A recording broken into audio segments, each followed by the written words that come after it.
want to start off by saying I've never been in a relationship. The only real relationship I considered myself being in was in the 4th grade for about 2.5 weeks, and it was right before our 4th grade dance. She dumped me right after, but it was alright. It doesn't take rocket science to figure out the do's and don'ts when it comes to a relationship. However, if you have a friend or an ex or someone of that nature that needs to see this video, please share it with them. This goes out to my ladies. Don't claim you're an independent woman when you obviously don't believe chivalry is dead. I can't tell you how many times all of these girls walk around parading around saying how they make all this money and they're so successful and they can do this and that for themselves, but as soon as they meet a boy, it's an automatic, oh, he has to pay for me, he has to open my door, he has to do all of this. You cannot have both. This is not a Venn diagram of life. You need to either choose.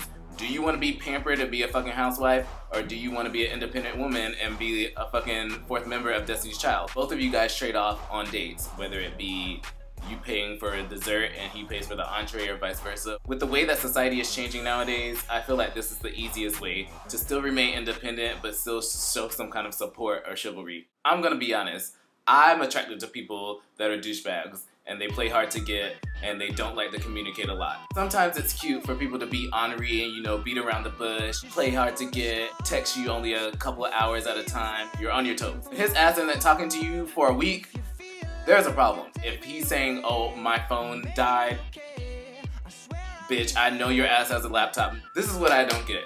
When people know that the person that they're with is trying them day by day, you're sitting there waiting for a text for 5 hours and the person doesn't text you back and you're still waiting, oh, well, he must be busy or no.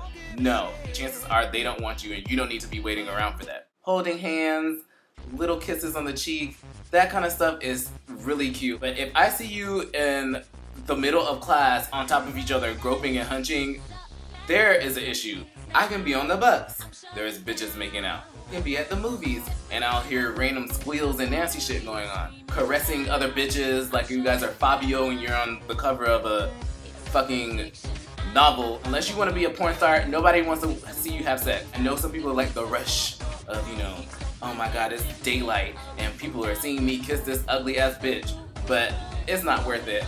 I mean, you have a whole empty bedroom at home, you can march your ass right back and go do that at your own house. Girls are always the ones that want to send you a goddamn novel, 5 fucking page essay about their day. Guys are the complete opposite. They want to send you 2 characters saying like, okay, or LOL. If you send me a text message that says, okay, we're gonna fight.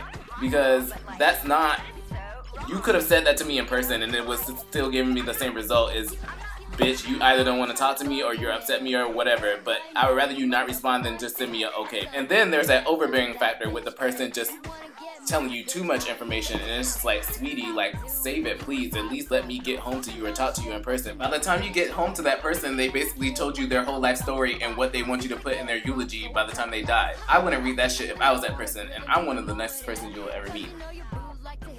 You have to find a common ground. Pressuring someone to have sex is just, it makes no sense to me. To me, that's rape, first of all. How is that pleasurable?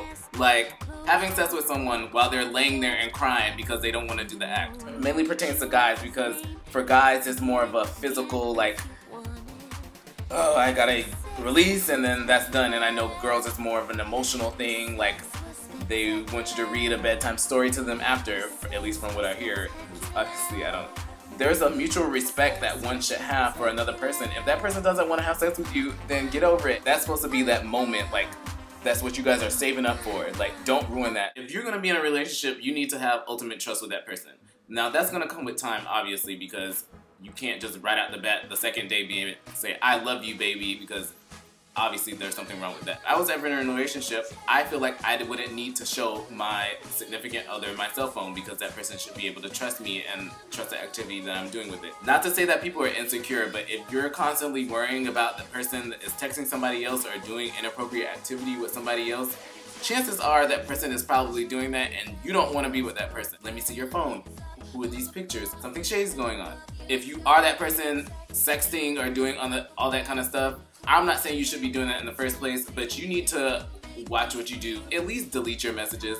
Get caught up in too many lies because at the end of the day, it's gonna catch up back to you. You're not gonna remember all the stuff that you said. What can you do but sit there and look dumb? Like, I honestly feel like it's healthy to have an argument here and there because it lets people express their emotions. But if somebody is beating your ass in a relationship, you do not need to be in that relationship. In particular, if somebody is Chris Browning your ass, you need to fight back. Don't be a Rihanna and just sit there.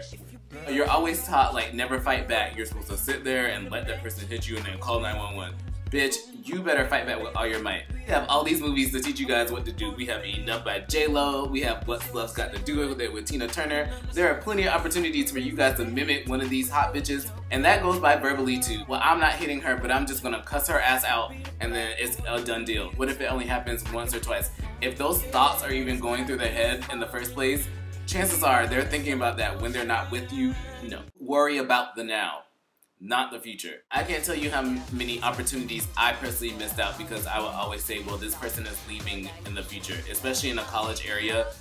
People graduate, people move on with their lives, people have careers, futures, goals. Don't let that, let you miss out on an opportunity of meeting a genuine person. People sometimes forget that life is a learning experience, and you can't just put this made up timestamp on everything that you've created in your head. In conclusion, if you want to date, holla! No, I'm just kidding.